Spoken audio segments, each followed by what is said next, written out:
I am woman phenomenally.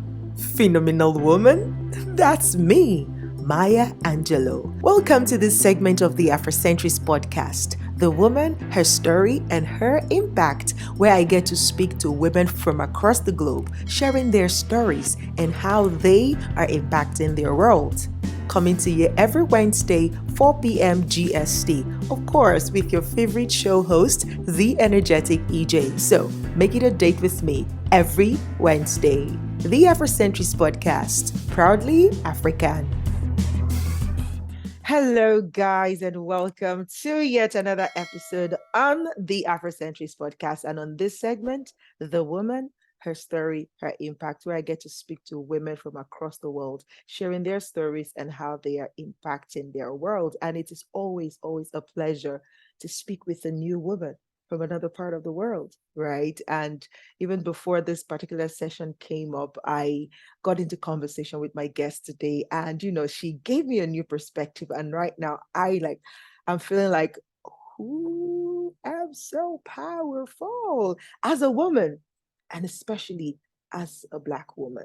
Yeah. So today on the show, I'm going to be introducing you to a beautiful, gorgeous Black woman who is, what caught me about her profile when I saw it was like, really? There's something like this? Okay, I want to know. I want to know. I want to find out the story behind it, right? And I'm going to bring her on board, right? So today, my guest is Collette Gee, and she is a dating and relationship specialist. She's an author and a breakup coach. Yeah, there goes the wait, what? So she's somebody who helps people navigate the crazy ups and downs of dating and relationships and helps people get into a healthy relationship. Not only that, but how to get out of bad ones. And I think that is so needed, right? So she's been featured on huge platforms like ABC and WGN TV Chicago morning news. She's been on London Live, she's been on TLC Network, she's been featured on Huffington Post. So I mean, we're talking to somebody here today, and it's such a pleasure. She's even also been on several podcasts. I saw some of her videos on YouTube, so you can check her out as well. Her name again is Collette Gee, and it is such a pleasure that I'm hosting her on the Afrocentrist podcast and on this particular segment. So right about now, it's that time where you sit back, relax, grab your cup of tea, your cup of coffee, or your bottle of water, and let us find out, who is Collette Gee and why, or what's the story behind her being a breakup coach, among other things that she does. Don't go anywhere, and I'll be right back with my guest.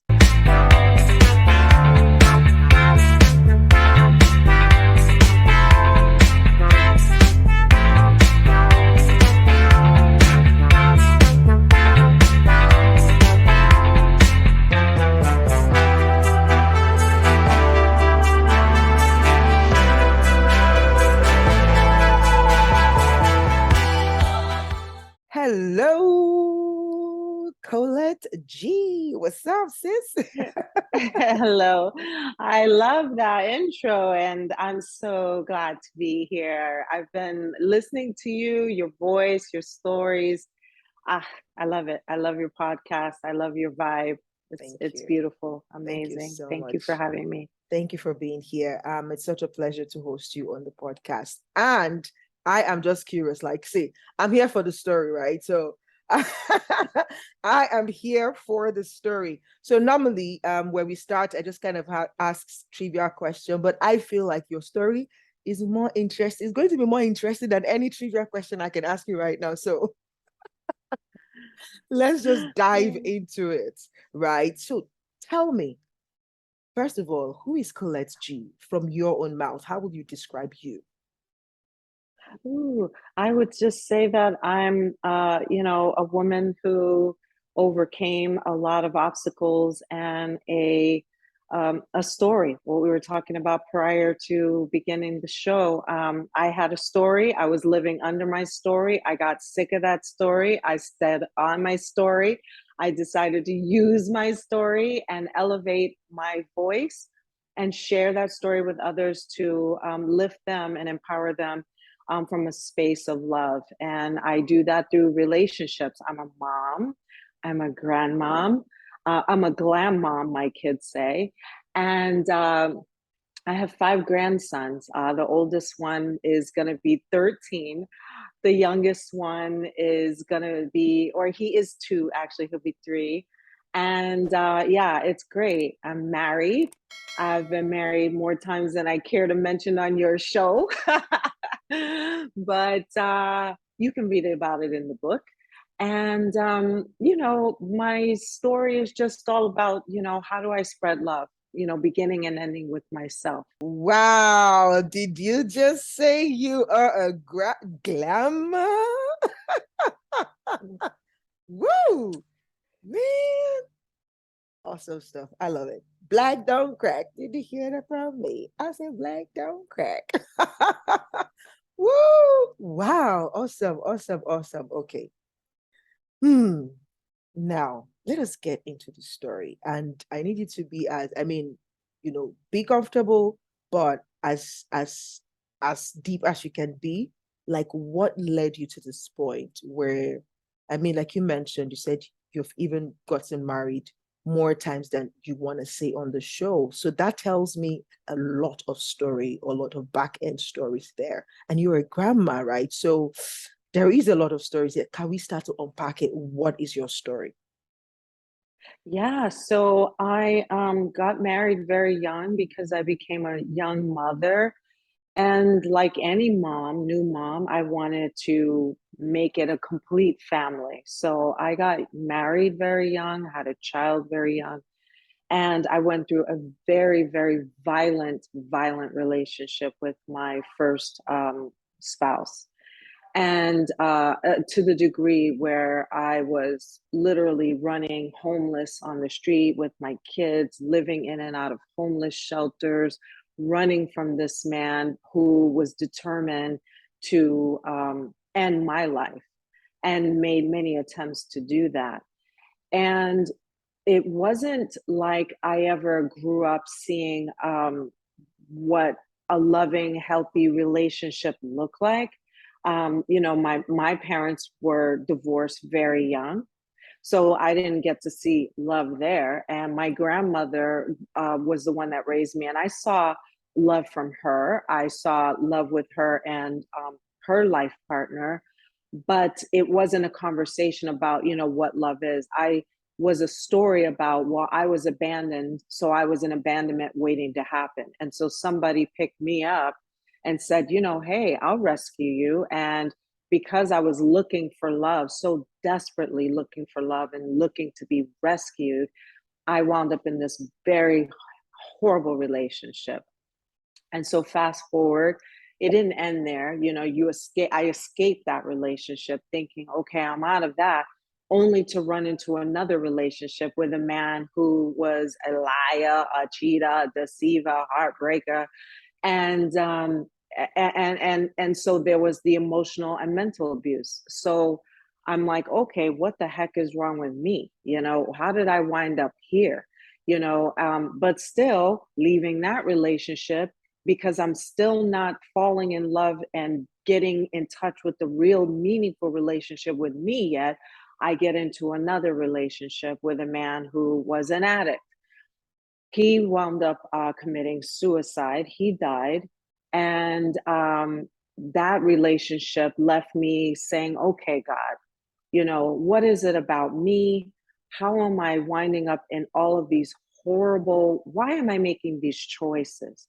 And what happens is I looked at myself because everywhere I was going within love and looking for love for all the right reasons, but in the wrong places, I realized that the common denominator was me. And I didn't really want to deal with that. I was like, it ain't me, but it was me because these were my choices to enter into these relationships, to stay in these relationships. And regardless of my lack of understanding or lack of education about love and relationships, it was my responsibility to figure out who it was that I was being to either attract these individuals or who was it that I was being to accept this type of love in my life. And that's when shift happened. I decided to have a long, meaningful relationship with just myself. And I was dating myself, romantically courting me, and building up my spiritual relationship with God, and filling my voids with the Supreme and the Creator, and just learning who I was. And I had some really tough conversations with myself where I had to look in the mirror at myself. And there was a lot of crying, but a lot of healing and a lot of forgiveness. Forgiveness of myself for allowing myself to let myself down, let my children down, let others down, but also forgiveness of mom, dad, all the people that I felt let me down, my past partners, and releasing all of that and letting go, because it was time for me to begin again. And then I fast forward, met my current husband. And that's that. That is that. That is my story. Wow. 3 daughters, 1 son, 5 grandsons, and my husband has 4 children, so we are a Brady Bunch 8. And Wow. and he has 2 grandchildren, so we have a large It's a family, large family. and our values are aligned. But I didn't know what that was all about until I came to a point of, what are my values? What do I believe in? What is the story that I want to live by? What are my, who am I? And who is it that this individual is going to meet? And I took the initiative in uh, reaching out to him, because before I would just wait for the guy to come to me and go, okay, well, this is my pickings, I might as well pick this. And it was like, wait a minute, I've chosen my career, I choose where I live, I choose all these things. It's time for you, Collette, to make Choose. choices. Choose responsibly, choose lovingly. And I did. And that's where the story is right now. Yeah. And I Wow. wanted to lift Fantastic. like other, yeah, I wanted to lift other women for primarily. And it was weird when I started my business, it wasn't women that were coming to me, it was men. And I was like, what? Men? Okay, well, yeah, you guys do need the work. I do need to help fix you guys up for the ladies out there. Yeah. So when you came to yourself, because that's that's the word that came to me. I mean, I don't know if you're a Christian, but like I'm Christian, and I remember in the scripture, there was I can't remember who it was, but when he came to himself, he realized, okay, what's going on here? I love what you said. I am the common denominator. So I've got to pause and look within and say, okay, what is it that I'm either doing or not doing that is making me repel or attract? And I love that, because that's the self-awareness. And that is exactly where healing begins. But would you say in that journey of healing, did you have help? If you did, what type of help did you have? Because I spent so much time looking for other people to rescue me, to tell me who I was, to identify my own personal identity, I decided to take that journey alone. And it was just me and God. And it was really deep. There was no, I didn't go to some, workshop or, read some book or anything. I just really got down and dirty and cleansed with prayer and meditation and healing, lots of forgiveness, lots of letter writing, forgive you, daddy, forgive you, mommy, forgive my ex partners, forgiveness, because I wanted to know what it was like to have compassion for myself. It was like I had neglected myself for so long. I couldn't even look in my own eyes without feeling ashamed. And I knew that meant I had to have some compassion, forgiveness. And it was a journey I was going to have to take alone, like Jesus did walking through the desert. It was me and God. That was it. So wow, that's so deep. That is so deep, and I love it. I love it. So when you went on this journey and you started to get, meet yourself and all of that, what was the hardest part of it for you? Because you've talked about forgiveness a lot, right? What was the hardest part of that journey for you? Was it forgiving others or forgiving yourself? Forgiving myself. Um, I had been lying to myself for so long, telling myself I was unworthy, undeserving, unattractive, um, didn't deserve any better. I had convinced myself that I deserved to be mistreated, and that that story, that loop was going on unconsciously for so long, that when I began to do these affirmations, telling myself, you are beautiful, you are worthy, you are deserving, those things felt like lies. And I remember being at my church at the time, and I asked my the pastor, I said, why is it that when I start to affirm these affirmations to myself, they don't feel like the truth? They feel like I'm lying. And he said, that's because you've been lying to yourself for so long. You have to reintroduce yourself to yourself with a new story, affirming this new thing.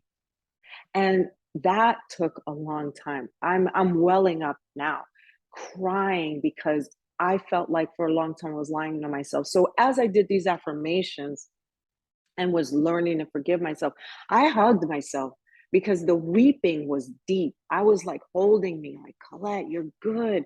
I'm here, because I had been alone, and also disconnected from the creator, from God, and I needed to forgive myself, you know, that was hardest part. I felt like I always forgave everybody else kind of easy, but myself, no It's a way, tough that was one. hard. It's a tough one. I can only imagine. So now, how do you then help other people, go through this journey? How do you help people? Because when you say you're a breakup coach, what does that look like? And how do you really coach people out? Because this is in and out of relationships. Yeah. Yeah. So, the breakup coach came about. I started having a lot of clients come to me like, help me get out of this relationship. This guy won't let me go, or this woman won't let me go. And I'm like, what? And I got hit up by ABC, and they were asking me what I do. And I'm like, I'm a relationship specialist. I help people get into and out of relationships. But a lot of my clients come to me to help them break up. So they labeled me the breakup coach. And it just like kind of stuck with some other networks and the television. I'm like, yeah, okay. Um, but breaking up is a harder to do. We easily jump into a relationship because our heart longs to be loved and to feel love and to share our love, right? But to get out, that's sometimes so hard. And even when we get out of a relationship, sometimes we're still connected to that relationship by bringing that past drama into the new relationship. So we never fully break up, right? Sometimes we are still dating the same person over and over and over again. So I help my clients through releasing and letting go through forgiveness. So I created a workbook that I was just using for my clients. I've published it since, called The Forgiveness Process. And I think that in order for us to truly release and let go, it has to be done through forgiveness, and then letting go of the story about who they were, the story about who we are, all that stuff. And we need to forgive ourselves and release and let go and create a new story.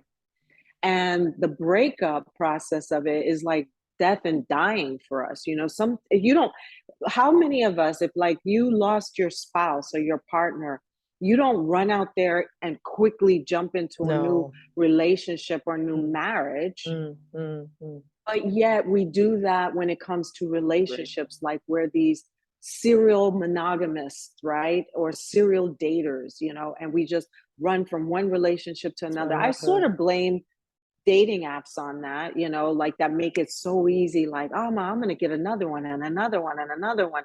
And we never fully let go of the Recover. one that we exactly recovery. Mm. Wow. I mean, woof. Now, I have another segment on the podcast that is for coaches. It's called the Coaching Corner. And I'm like, wait, where should I have brought you there instead? Because, a lot of people feel like, what do these coaches really do? They just talk. Like, no, they don't just talk. Because, man, this, and for you, with the way you shared your story, there is no way that it is not transformational for you, because you went through this period of healing, of letting go, of recovering, right?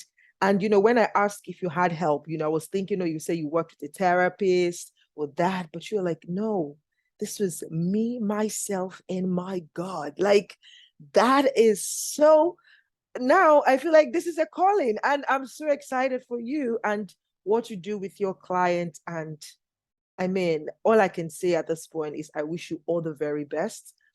And I really do hope that, the people that you've been called to, the people that you've been sent to, the people why God allowed you go through all of those hard times, so that they can resonate with you, when you speak. And gosh, anyways, I just hope that, you are able to keep impacting those lives and they're able to find you. And I'm just so grateful that I get to have the opportunity to show you off to one person. I hope that one person watching this right now is going to look at this, see the story, hear the story, watch the story, whatever it is for you, and you're going to connect to the story and know that you don't have to die in that relationship. And you don't not, yes, something is wrong, but not that is something is wrong with you. Like, you are created and you are okay, but things have happened and you can work on it. Like, it's not a verdict, it's not a final verdict for you that you have to be the way you are now. If you're not fulfilled, if you're not happy, if you're not content with who you have become, you can change that. Collette did it, and you can too. And if you need help with that, then she's your go-to person. So Collette, if anybody wanted to speak to you, work with you, have you help them go through whatever it is that they're currently going through in their relationship, how do they do that as we round this off? Oh, they can just visit me at findinghappily.com, and all my details and information is there on the website. Okay, awesome. Okay, so guys, I'm going to leave the link to the website in the description of this video as well as of the audio. Please reach out. I know how it feels to be afraid of being judged, the guilt, the shame. I understand it, but do not let it stop you. Like, there is sweetness, because I don't know what to use again, in freedom, and it is possible. You can feel free. Look at her. After 3 people, she's settled now, happy with a large family. Gosh, this can be your story too. And it shouldn't end until you win, until you are happy, until you are who you are already created to be, but you're not yet experiencing. Please, please, please don't be quiet. Reach out. Reach out today. Reach out today. Reach out today. Reach out today. Thank you so much, Collette, for being here. I really appreciate you. I honor you. I celebrate you. Thank you for coming out with your story and for impacting other lives with your experiences and what you've gone through. And like I said, I just wish you all the very best on the rest of your journey. And yeah, please stay in touch. Thank you. Thank you. Awesome. Thank you. God bless.